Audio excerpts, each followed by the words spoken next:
अब सीखते हैं लास्ट मेथड और थर्ड मेथड। मैं सिखाऊंगा पूरा मेथड, लेकिन ये बहुत ही कम यूज होएगा और जितना मैं बताने वाला हूं वो तो बड़ी डिटेल में बताने वाला हूं, लेकिन इसका प्रैक्टिकल इंपैक्ट बहुत ही आसान सा होता है और ठीक रहता है। मैं पहले बताता हूं कि क्वेश्चन में ये किस तरीके से आता है।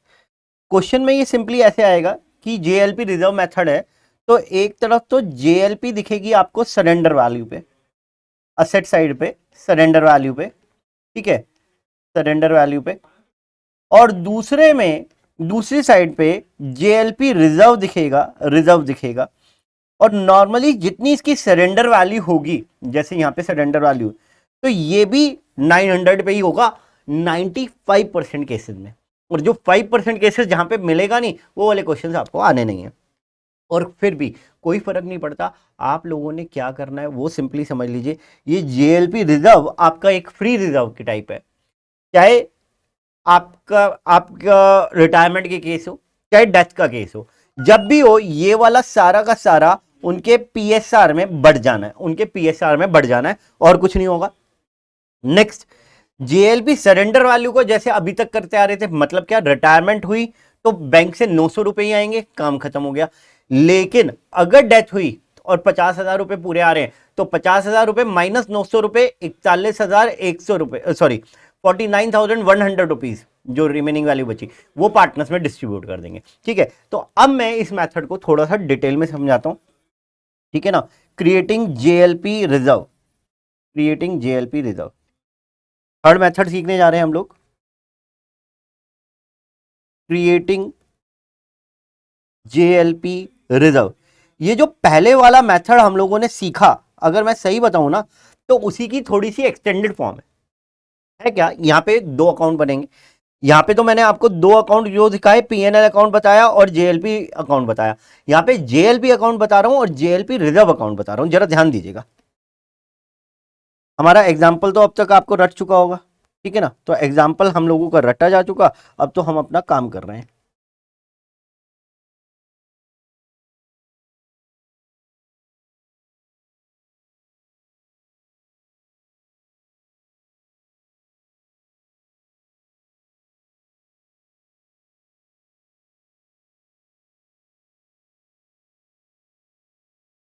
ध्यान से सुनिएगा, ये है जेएलपी रिजर्व अकाउंट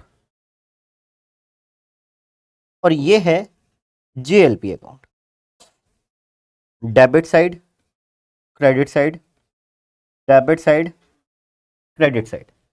अब जरा ध्यान से सुनो, यहां पे जितना भी प्रीमियम पे किया जा रहा है, 3,000 रुपए दे रहे हैं हम, 2011 में भी दिया, 12 में भी दिया, 13 में भी दिया, 14 में भी दिया। जितना भी प्रीमियम दिया जा रहा है वो तो हम लोगों ने पेमेंट कर दी, तो एंट्री किया कि JLP account debit to bank. तो 10 जून 2011 को JLP account debit to bank, हम लोगों ने 3,000 रुपए का प्रीमियम दे दिया, ओवर एंड आउट। अब सेम अमाउंट का हम लोग रिजर्व क्रिएट कर रहे हैं। अब ये जो रिजर्व है, जरा ध्यान से सुनो, ये किसके लिए है? क्या मेरे नॉर्मल बिजनेस के लिए, या इसका बेनिफिट सिर्फ और सिर्फ पार्टनर्स को होने वाला है? इसका बेनिफिट सिर्फ और सिर्फ पार्टनर्स को होने वाला है। तो इसी वजह से ये वाला जो रिजर्व बनेगा, ये वाला जो रिजर्व बनेगा वो पीएनएल एप्रोप्रिएशन अकाउंट से बनेगा, पीएनएल अकाउंट से नहीं बनेगा। मतलब क्या सर? बेटे, अगर आपको याद हो तो डेप्रिसिएशन के चैप्टर में डायरेक्ट मेथड और इनडायरेक्ट मेथड हम लोगों ने किया था। जब वहां पे इनडायरेक्ट मेथड बनाते हैं तो ऊपर हम लोग बनाते हैं एसेट अकाउंट और नीचे हम लोग बनाते हैं एक्यूमुलेटेड डेप्रिसिएशन अकाउंट या प्रोविजन फॉर डेप्रिसिएशन अकाउंट। तो वहां पे हर एंट्री हम पीएनएल अकाउंट से करते हैं, लेकिन यहां पे हम पीएनएल एप्रोप्रिएशन अकाउंट यूज कर रहे हैं, क्योंकि जो पैसा बच जाता है पार्टनर्स के लिए उसमें से ये यूज हो रहा है। तो यहां पे सारी एंट्रीज पीएनएल एप्रोप्रिएशन अकाउंट से होंगी, by PNL appropriation account, PNL appropriation account. Date के लिए भी डालने जगह 10/6/2000 सॉरी 31/12/2011, तो by PL appropriation account, appropriation account ये आ गया 3,000 रुपए। अब पहले साल क्या हम लोगों को कोई एसेट क्रिएट हुआ? नहीं हुआ। तो जो रिजर्व में पैसा डाला था वो पूरा का पूरा यूज हो गया, किसके लिए? जेएलपी के लिए। तो हम लोग यहां पे 31/12/2011 को करेंगे टू JLP 3,000 रुपये और ये बैलेंस मेरा खत्म हो जाएगा, ठीक है ना। और यहाँ पे आ जाएगा बाय JLP रिजर्व 3,000 रुपये और ये पूरा का पूरा खत्म हो गया। ध्यान दीजिएगा, ठीक। अब दूसरे साल से चीजें शुरू होंगी फिर दोबारा। 10 जून 2011 को हम लोगों ने फिर दोबारा प्रीमियम पे किया 3,000 रुपये का, 3,000 रुपये का प्रीमियम पे किया। अब हम लोग अगेन रिजर्व में से पैसा निकालेंगे 3,000 रुपये 31/12/2012 को, सॉरी यहां पे डेट ठीक करनी है, ठीक। वो कितना निकालेंगे बाय PL एप्रोप्रिएशन, वो निकाला हम लोगों ने 3,000 रुपये। लेकिन अब देखो तीसरे साल के एंड में दूसरे साल के एंड में इंश्योरेंस कंपनी हम लोगों को क्या वायदा करी, हम आपको 900 रुपए दे देंगे। तो हमारा असेट कितने का क्रिएट हुआ, हमारा असेट क्रिएट हो गया था वो 900 रुपए का। तो अब मैं यहां पे अपना असेट मान के चल रहा हूं कि मेरा असेट क्रिएट हो चुका है 900 रुपए का। तो आप लोग, ये तो हो गई 31/12/2011 की, 31/12/2012 को बाय बैलेंस कैरी डाउन कर दीजिए 900 रुपए और बाय JLP रिजर्व कीजिए, बाय JLP रिजर्व कीजिए 2100 रुपए। ध्यान से समझिएगा अब इस बात को। JLP रिजर्व में जो 3,000 रुपए हम लोगों ने निकाले थे उसमें से केवल हम लोगों ने 2100 रुपए यूटिलाइज किए, 2100 रुपए यूटिलाइज किए, इसका मतलब 900 रुपए का रिजर्व क्रिएट हो गया।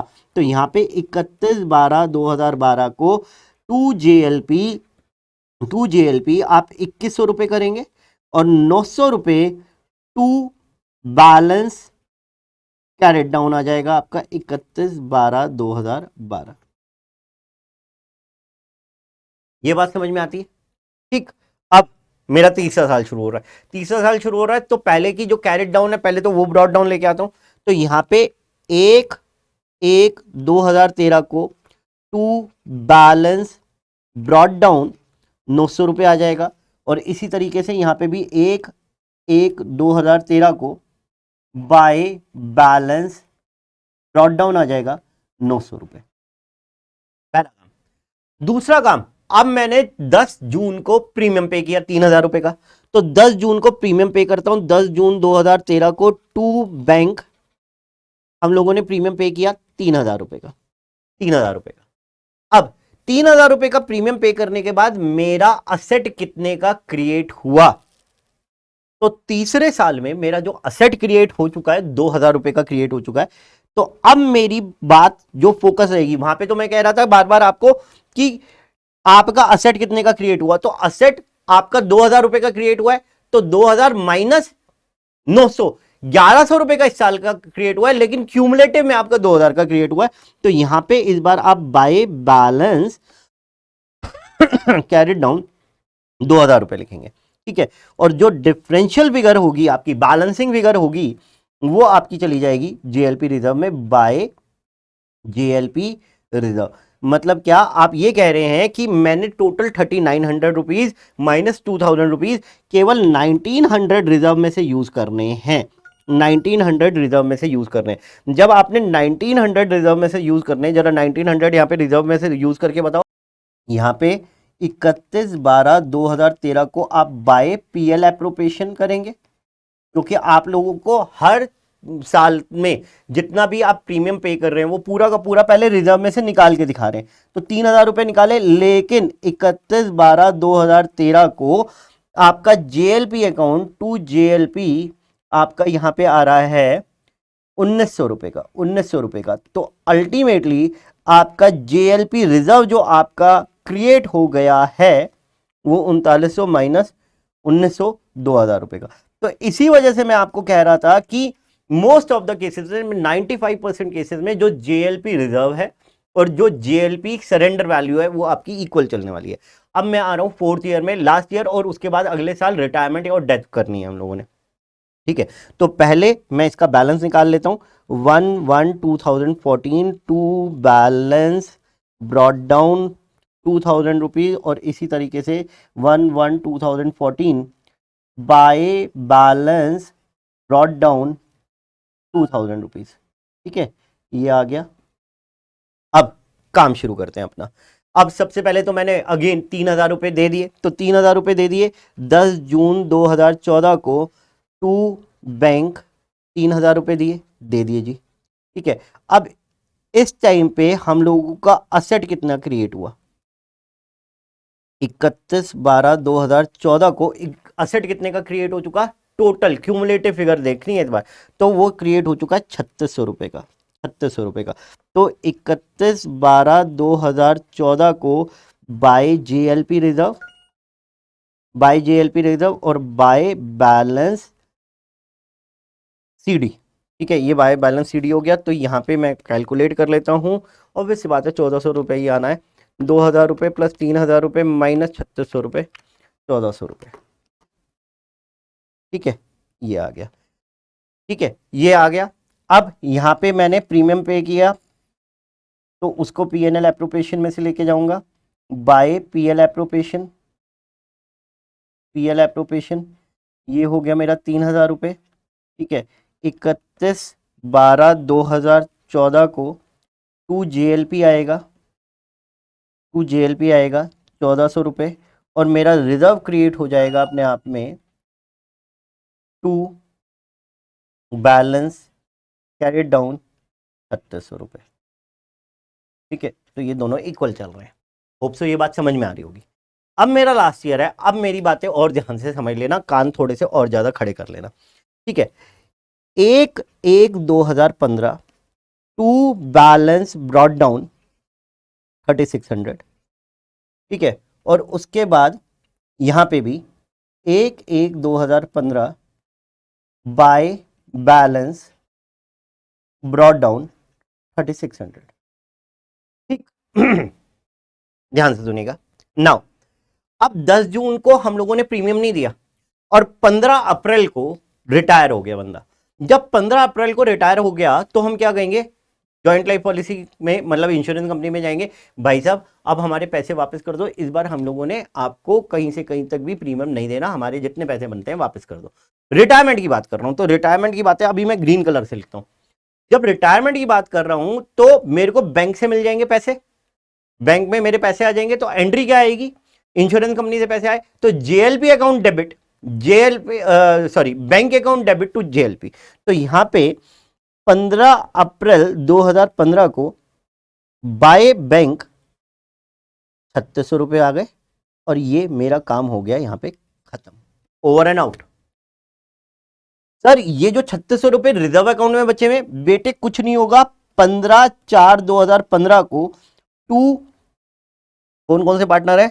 रेड, व्हाइट, ब्लैक में ये ₹3600 इनके रेशियो में बढ़ जाएंगे। ₹3600 डिवाइडेड बाय, तो ₹1800 यहां पे जाएंगे, 360 इंटू 3, 1080 यहां पे जाएंगे, और 360, 36, 36, 72, ₹720 यहाँ पे जाएंगे।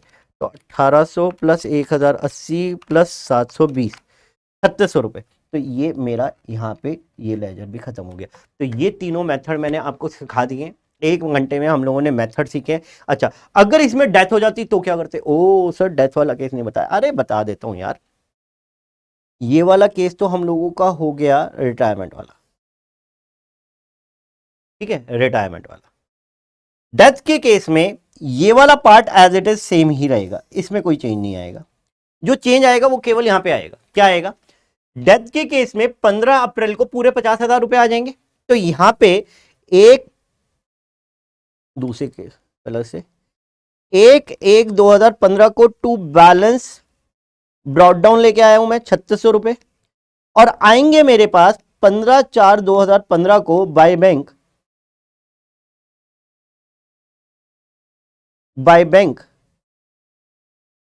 कितने रुपए हो गए? ₹50,000। ठीक है, तो बस टू रेड, व्हाइट, ब्लैक, जैसे पहले बांटे थे वैसे बांट दूंगा। जो यहां पे किया था मैंने 23,200, 13,000, 50,000, 50,000 माइनस 3600 डिवाइडेड बाई 10 इंटू 5, 23,200। ठीक है,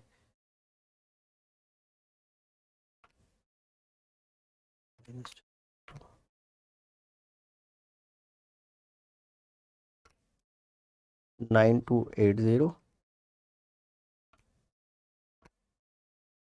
1392 ओवर एंड आउट हो गया मेरा क्वेश्चन।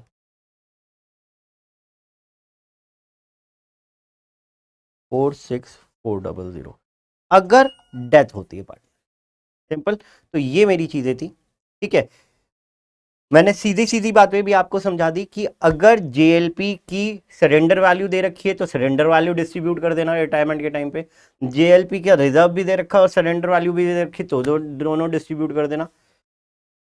उसके बावजूद भी, इतनी सारी बातें बताने के बावजूद भी, अभी जो क्वेश्चन कराने वाला हूं नेक्स्ट क्लास में वो अगेन डिफरेंट रहने वाले। तो यहाँ पे मैंने 1 घंटे में आपको जॉइंट लाइफ पॉलिसी के तीनों तरीके बता दिए।